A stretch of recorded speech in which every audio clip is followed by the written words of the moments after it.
Welcome in, everybody, to another Dream-isode. We are all here today, the Travi and the Barnes brothers, ready for another dream of Danielson's. So, as we look at his background, it's got a Swamp Thing. Maybe he dreamt about Swamp Thing. We don't know. So, could be throw you guys off. Maybe putting it up as a prophecy. You guys will have to just find out. That's a possibility, but like always, I've got a sealed envelope here. It says Dream 32.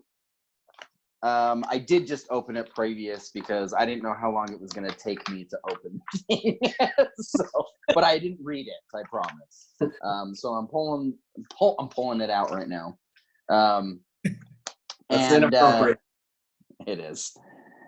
And the name of the dream today is called The Pond. Ooh. So could there be a Swamp Thing at the pond? You'll have to stay tuned to find out. I'm gonna guess there will be some type of creature, humanoid in the pond. Maybe it's the pond thing. Swamp Thing's lamer cousin. What is that one creature called? The Black Lagoon or something? Creature of the Black Lagoon. That's what it is. What's that show called where there's a bus that couldn't slow down? I think it was called The Bus That Couldn't Slow Down. Over Simpsons. All right, here we go. I get out of an old 1990s box-shaped Crown Vic. Oh, your dad's car. Yep. As I step out of the vehicle, I immediately begin to stretch my arms and legs. I innately know I was in the car for a long time due to the stiffness I'm experiencing throughout my body. Although I don't have any recollection of the drive itself. Anyway, once out of the steel behemoth, I look over to see that I was not alone on this road trip. I watched as my son Kai, my friend Travis C., and my brother-in-law JD all step out of the automobile and begin stretching their legs. I have a hard time believing that I'm in that group. Yeah, it does seem out of place.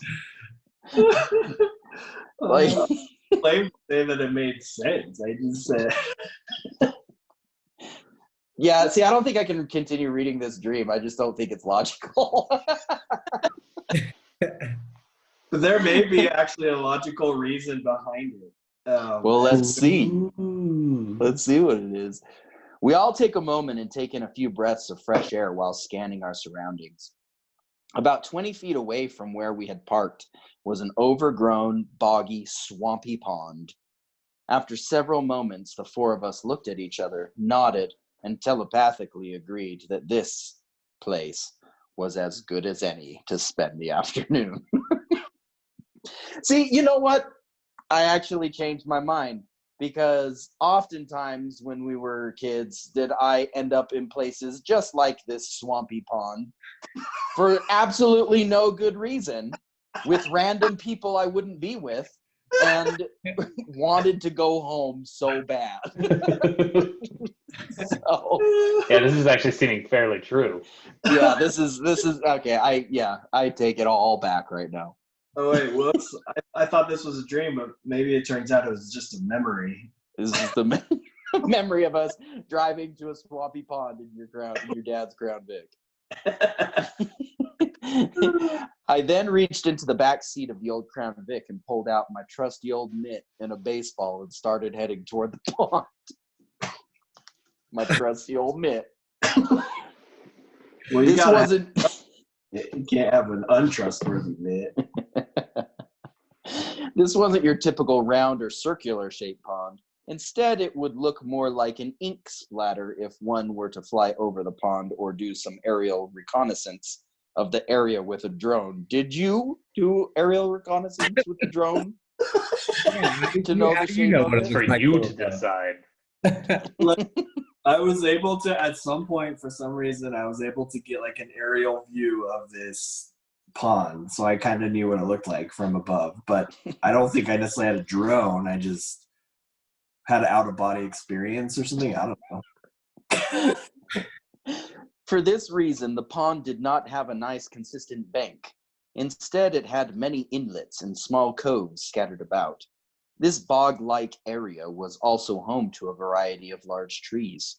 These trees had roots that bobbed and weaved through the ground surrounding the pond. These trees had all been growing here together for so long. Their root systems had become so intertwined that one could not tell which roots belonged to with. Danny's like he says we mapped out this entire area. no, but it was just that he misspelled which and he put with, so it just sounds like he has a lisp. He's like, that one could tell with roots belonged to with trees.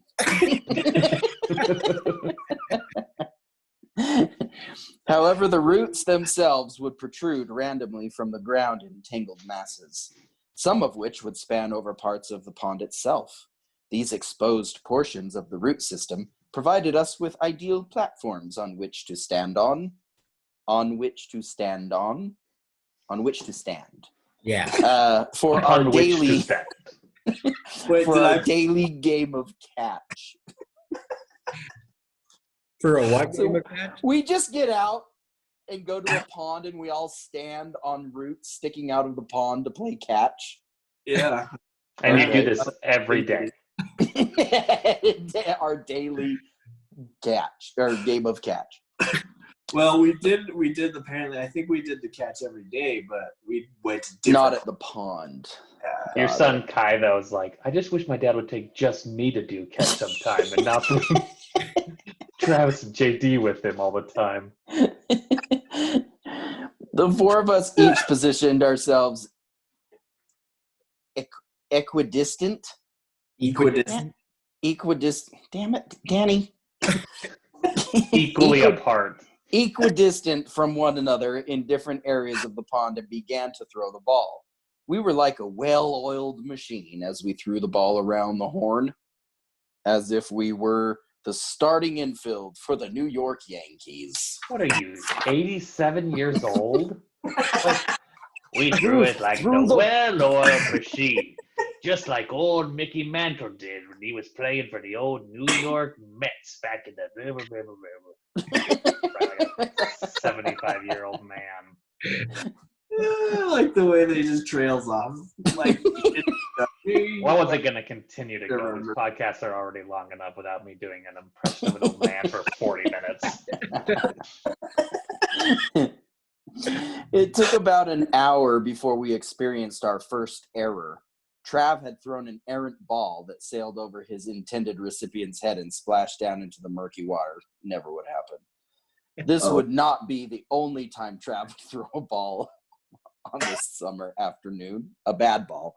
I'm like, yeah, I probably threw it many times. We were playing catch. For an hour.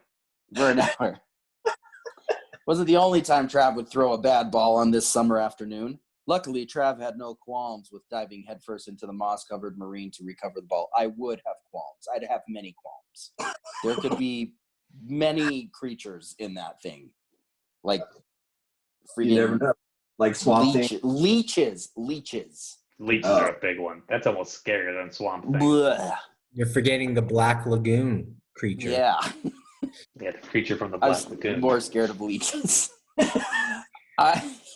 I, for one, did not have any desire to jump into the opaque waters of this pool. We managed to make it through the afternoon and into the evening before I had my first wayward throw. We've been throwing that long. That episode of Friends where they throw the ball back and forth for like the entire day? Yeah, I definitely wanted to go home. That's probably why you threw it in the water. You're like, maybe if I throw it in the water, maybe if I game's lose over. the ball, we could. And then Danny's like, you'll have no qualms about jumping into a tree, that I suppose. You'll be like, have some qualms. I'm just saying he'd have no quorums. Qualms, whatever. Qualms. It's getting late. You also have no quorums about this, right? There'll be no 12 men. Unfortunately, I threw the ball just out of reach of my son Kai and watched in horror as the ball cleared the main section of the pond and plopped into a narrow tributary on the far side of the muddy outcropping. What kind of words are these? Within a split second of the ball landing into the waters unknown, the heckling and teasing began. We would never. You threw it. You get it, yelled Trav. Kai, will you get it? I asked nicely. What a puss. No way, Dad. It's scary over there, he replied.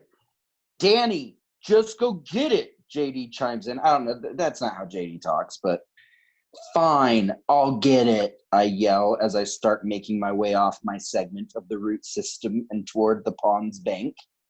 Once on the bank, I must make my way around a long single-story building that resembles what I'd imagine the backside of a strip mall would look like. However, I think that this building is really just a public restroom. Once on the other side, I find myself entering into a spacious parking lot.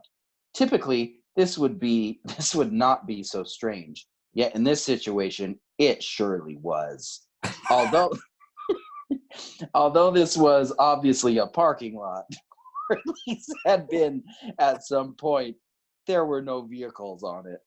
This is because the entire parking lot was covered in a maze of giant tree roots that must have overtaken the black pavement over the years until there was nothing more than a tangled mass located where cars used to be. Now, if we go by the rule of thumb that we've realized, if Danny needs to figure out if it's a dream, he just has to take a look at the parking lot. Check it. Is it a normal parking lot or is it different? Because if it's different, it's probably cobblestone. Is it brick? Is there roots all over it? I think there was gravel at one point, and that tipped me off.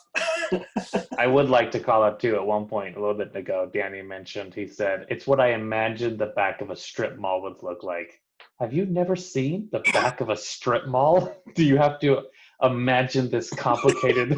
It's what a young boy's always dreamed of seeing, the back of a strip mall, but I could only imagine its beautiful brickwork. Remember the theater in Bountiful, Utah, right behind Shopper? Yeah, that one. That was in the back of the mall. You could just look off the freeway when you're getting off of Farmington exit to Farmington Station and just see all the backside of all those buildings. But you can only imagine. It's what I could only imagine the back of a strip mall would look like. With the dumpsters so lovely placed with equally spaced between the buildings, and with the women working the shifts smoking cigarettes out on the stairs. Beautiful. Lacking the signs above the stores. It was pretty magical. Good. It took some time and definitely was not easy to traverse this massive web of organic matter. But I can't lie. I'm sure I took several detours along the way as I made my way toward the other end of the parking lot. Detours? Partially, I was in no hurry to make it over to the area in which the ball had landed. And part of me was hoping that if I took long enough, that somehow Kai, Travis, and JD would all forget that I had thrown the ball in the dark recesses of the pond and would no longer hold me accountable to retrieve it. Sadly, when I did finally arrive at the destination and looked back over my shoulder, the three of them had not forgotten, and I threw the ball in the water after all. or no, had not forgotten that I threw the ball in the water after all. I don't know why you think they would forget. You have been playing it for hours. Hours you've been playing this. and you have derailed the game now, and you think they're gonna forget in the 2 minutes it takes you to walk through your weird route parking lot? Goldfish? Did you say goldfish? Yeah. Because goldfish have super short memories, apparently. Oh yes. Oh, I thought you were referring to like goldfish were in the pond or something. I know. I was like, I don't know. There could be goldfish in the pond. Alan just throws in random sea creatures to the best of his knowledge. He's like, I bet there's eels in there. We're like, okay, Alan. Hey. All right. So Eel I pulled fishing. my cell phone out of my pocket and turned on the flashlight located on the back side. I then slowly inched my way out onto the slick, muddy peninsula to get a better look at what I was dealing with at the moment. After several feet of inching, I outstretched my arm, phone in hand, to illuminate the dark water below. I swung the light from side to side in search of the missing ball, but alas, it was nowhere in sight. I turned around to let the guys know the bad news. Sorry, can't see the ball.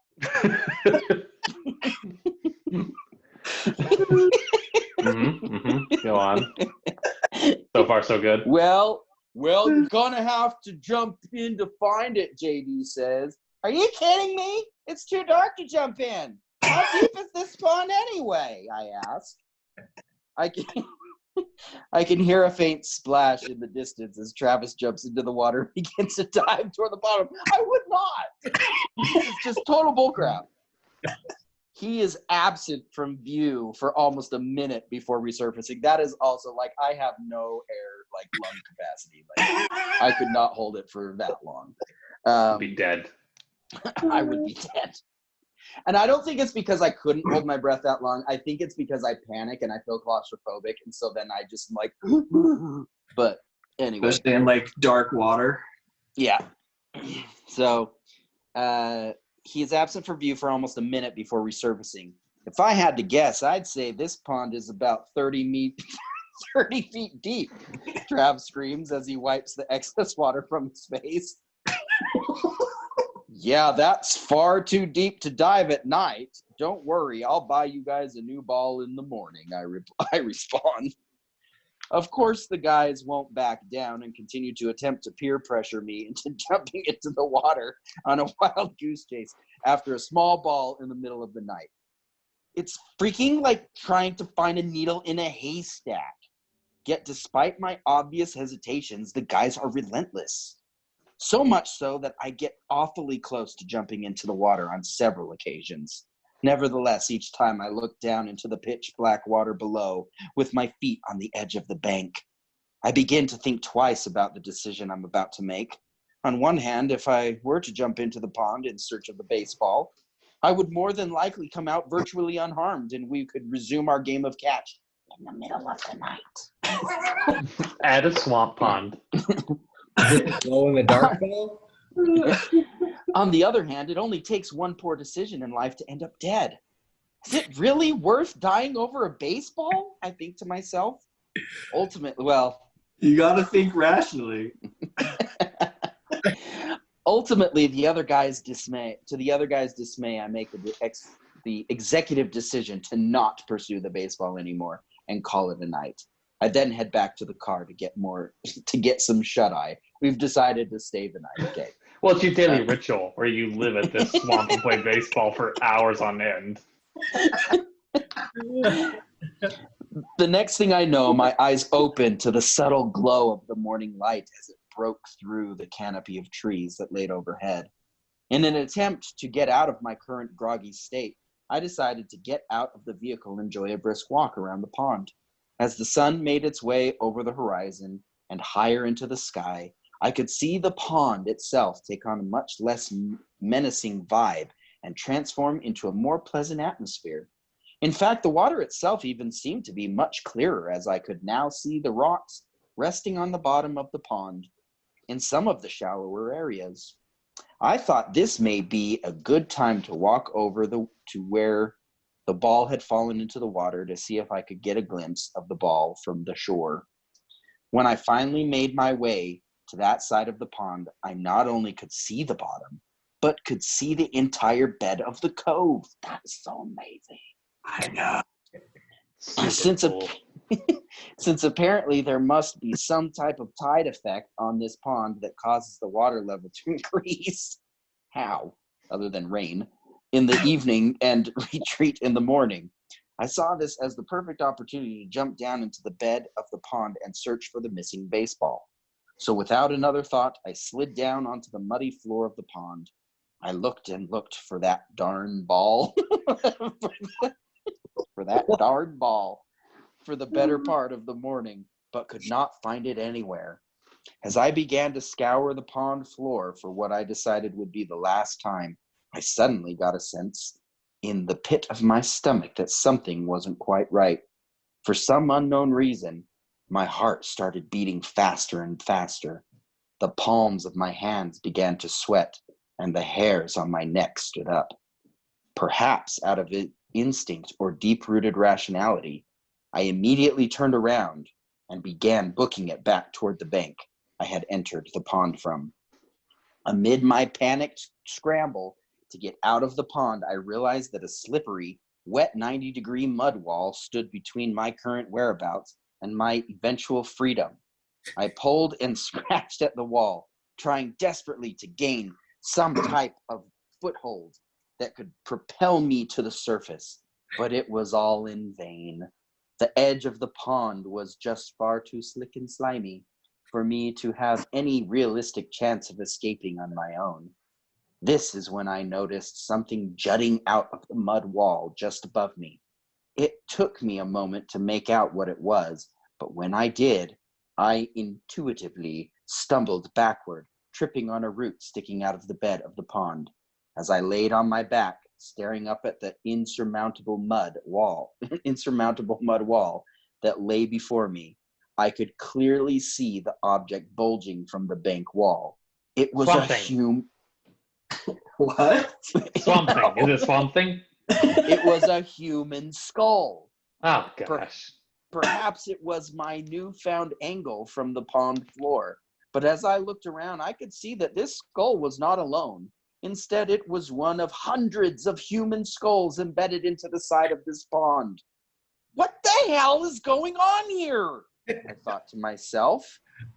I wasn't going to stay in this pond for a second longer than I had to. I pulled myself back up and began jamming my fingers into the mud, determined to climb out. I was just about to scream for help when I looked up and saw Kai standing over me on the bank shore. He must have seen the panic in my eyes as he reached down and grabbed my head without saying a word. What? Why'd he grab your head? It's supposed to say hand. No, he grabbed your head. I feel like palm. He reached down and silently popped my head off. I'm thinking like Kai's the Swamp Thing. Yeah, he's the skull collector. That'd be a nice twist to this dream. I know. Spice things up. Kai said, finally, one of them, Dad. In my ball collection. And then he popped your skull off. With Kai's help, I was able to get enough leverage to escape the muddy pit and roll onto the grassy bank, gasping for air, but happy to be free of that hellhole. With this recent traumatic incident, coupled with the fact that I could not find our missing baseball, left us with truly little choice but to leave the pond and head into the small neighboring town. Once we arrived, we found a quaint little coffee shop and decided we could all use a little pick-me-up to get our day started. Hey, The Danny, four of us... is this baseball, is it signed by Babe Ruth or something? Why are you so obsessed with, like, finding this baseball? Why is it causing such sorrow among the members of your crew? It was signed by somebody. Baby Ruth! The Great Bambino. Oh my gosh, that's the same guy! I feel like they would take that plot of the Sandlot and put it into this swamp and call it the Swamp Lot, and that's like Danny's dream. The Swamp Lot. See, You should have called this dream the swamp lot. I've said from the very beginning that you make very poor. What is it called? I don't names even remember what it was called. What was it called? Called the pond. Oh yeah, the pond. Anyway, In hindsight, yes, the swamp lot makes more sense, like a better name. Never too late. the four of us all walk inside, order our cups of joe, and sit down at a table located toward the far corner of the cafe. A few minutes later, a small group of local townspeople poured into the shop and were bantering about spreading the day's gossip amongst each other. I could help but overhear as one of the people began to talk to the group about a local man who was found dead by the pond this morning. The strange thing was the man's head was completely missing. It was as if someone had chopped it off clean. It was Kai! Kai! Oh my gosh. The new tidbit of information has me reeling. Not so much because I'm afraid of the headless body, but because I know that the four of us would be prime suspects in this case, as we were there all day and night. See, this is what you get me into. Murder cases.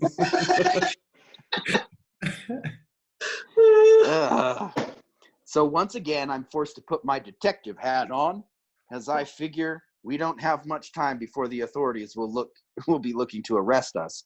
It's up to us to solve this case before that happens. The four of us all get up and leave our half-empty cups of caffeinated brew behind and head further into town in order to begin our investigation. I'll admit, you guys don't have a really good alibi. We don't. They'll be like, so tell me, what were you doing down by the pond? Well, sir, we were playing baseball catch for, 7 hours. So you 3 adult men and this younger boy were at the pond by yourselves playing catch for 6 hours? Tell me more about that. Well, the ball went into the swamp and Trav jumped in without a single qualm. Not a single qualm. That's nonsense. You guys have a horrible case. You're definitely killers. We're definitely going to jail.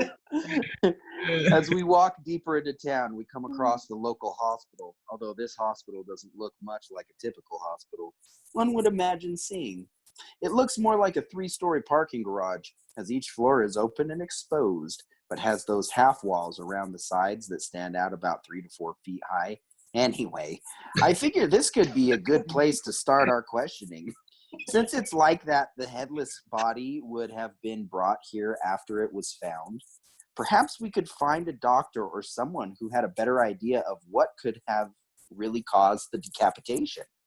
Unfortunately, as we pursued the halls in the hospital, we were unable to locate a single employee. In fact, the only person we found in the hospital at all was a patient who was located on the 3rd floor. She was pretty, had long blonde hair and a blue dress on. That's the perfect way not to be suspected for murder. Start asking around, hey, how did that get decapitated? Have you guys found any clues on the old case, huh? Heard your any old suspects that I should know of? My first instinct was she didn't appear to be sick or anything. I introduced myself to her and explained that we're doing some detective work. I asked her what her name was, and she simply replied, "My name is Elsa." Like, so it's now Frozen. From Frozen. I had somehow found the Queen of Arendelle in this strange small hospital. I thanked her for her time and proceeded to back my way out of her room and left the hospital. Once outside, we could hear the woman singing at the top of her lungs. We looked up towards the 3rd floor and could see her sitting in front of a large vanity mirror, brushing her long blonde hair. Well, that was a bust, Trav says. Sounds about right. I agreed and started to look for our next source. It didn't take long for me to see my next target. That sounds murdery. Yeah, it does. It does sound murdery, I agree. I'm not doing us any favors. Is that reason? You can just see you talking to me like, no, we were really doing detective work. Like, we walked around to find our next target. Victim. I mean, witness. What? Well, somebody to help us. Across the street from the hospital stood a large, menacing, and ominous castle. You and your castles. This Back building again. stuck out like a sore thumb. What was the castle in your last stream? What kind was it? That was of the 14th century. 15th century Hungarian. style. Gothic. Yeah. It was much more of the 16th century European style. Much more Frozen 2. Yeah. This building stuck out like a sore thumb, as it did not seem to match the style and decor of any of the other buildings in town. Yeah, no kidding. You're in a normal town with a castle right in the middle. And What is that building? What is that building? I half say to myself and to the others. I then quickened my pace in Isn't that how anticipation you of say seeing. it, Trev? Like, I half said it to I half say to myself. and half to others. I was thinking you were trying to say I have. What is that building? I have to say to myself and to the others.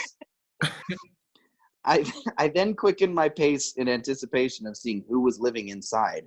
Woefully, the doors to the castle were sealed shut with a series of locks and chains. Someone definitely does not want us in there. I looked around for another potential entrance, but the only one I can find belongs to a small school located right next to the castle. Perfect place for a school. it doesn't sound like an entrance. It sounds like a school. I couldn't find a way into the building, but the building next door had a door, and I went into that one.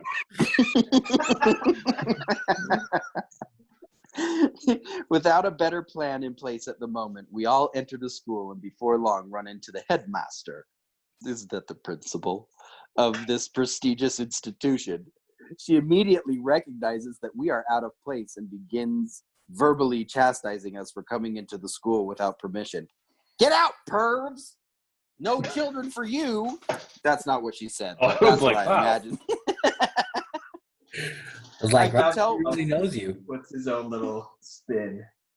I could tell right away that being a student of this woman would be very tough. She had a way of talking to all of us that made us feel like we were in trouble. We were. And Yeah, you're suspected for murder, and you're hanging out at a school.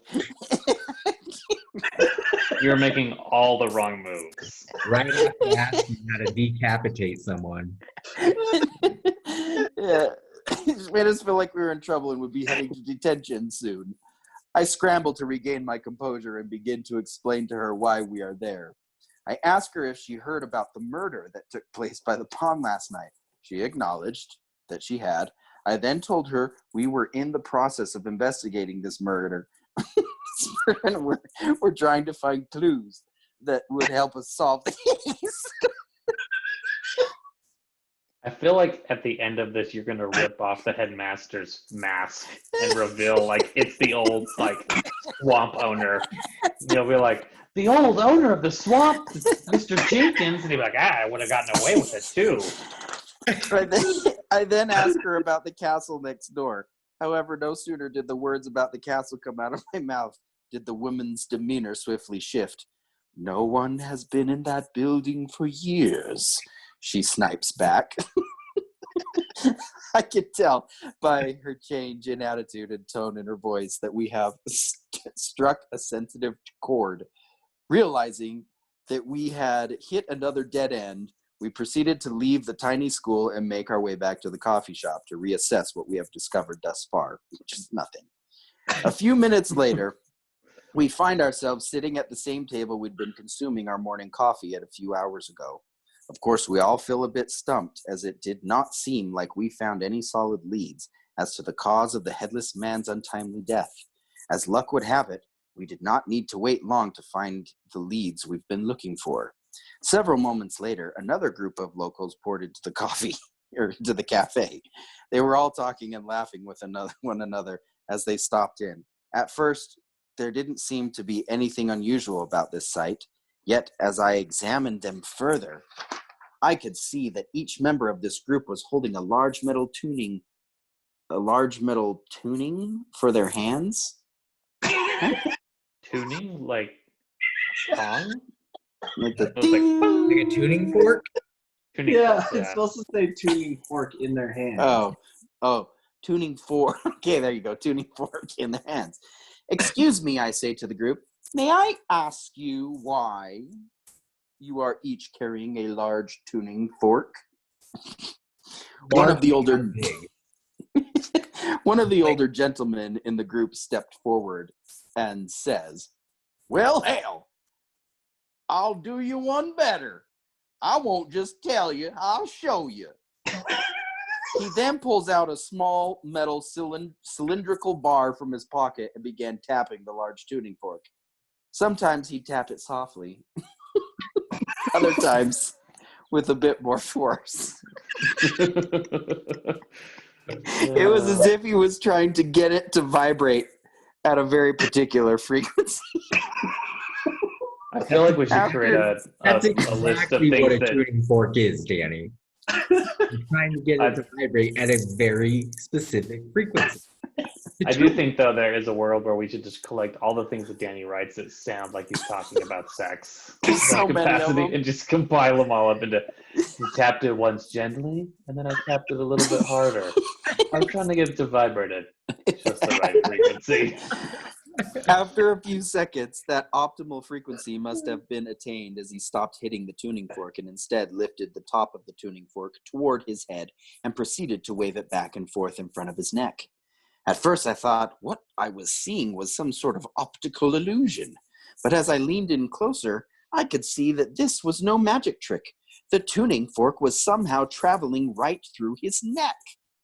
After the show was over, the man started to explain to me that each person's body is constantly running at a very specific resonance. And if one could figure out what that level was, they could then learn what frequency would be required to allow solid objects to travel right through their bodies without harming them.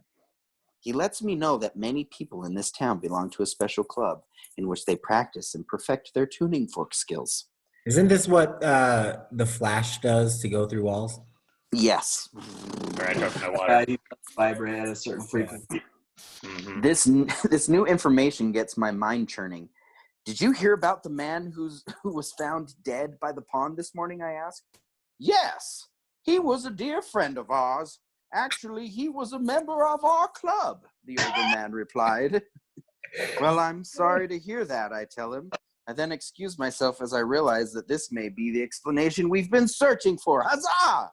Hey. Perhaps the man was out by the pond, practicing his tuning fork exercises, then something went wrong, causing his frequency to change. If this happened while he was performing the maneuver through his neck, that could explain how his head was cut off. If nothing else, this was a better working theory than anything else we'd conjured up this afternoon, really. Try explaining that to the cops. That's a better theory than like a knife or an axe. It's a vibrating tuning fork, did it? So I decided to head over to the local police department to let them know what I had learned, in hopes of Nothing would suspicious about give that. them a lead to follow. That did not end up resulting in our arrest. So hey guys, I know you guys haven't even seen us, but I heard about the man whose head fell off, and I have a theory. I think it's a vibrating tuning fork, not for people playing baseball by the pond.